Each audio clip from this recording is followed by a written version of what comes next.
senang ya karena PSM kan punya sejarah, tim yang punya sejarah kan, tim besar juga. Iya.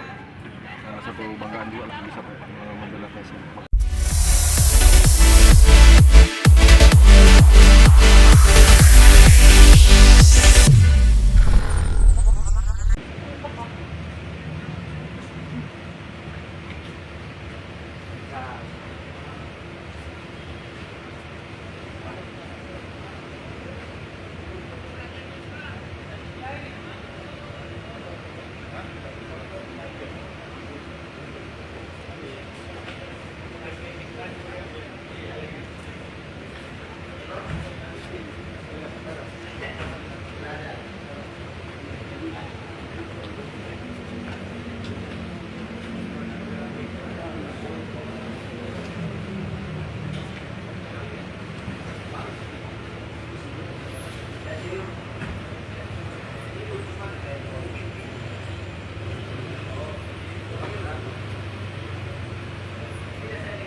Sore ini TSM kembali menggelar latihan di Stadion Pajajaran Bogor. Kemungkinan besar ini merupakan latihan terakhir sebelum tim berangkat ke Bandung. Perasaannya Bang memperkuat PSM? Ya kalau secara pribadi ya pastinya senang ya karena PSM kan punya sejarah, tim yang punya sejarah kan, tim besar juga. Iya. Satu kebanggaan juga lah bisa membela PSM.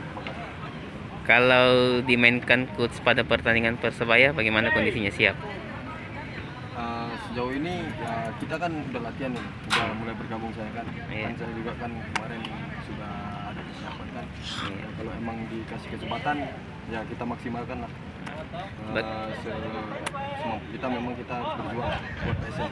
Kalau target-targetnya di PSM nanti? Kalau target sih yang penting PSM bisa jaya, bisa mendapat hasil yang maksimal. Ya. Harus dapat hasil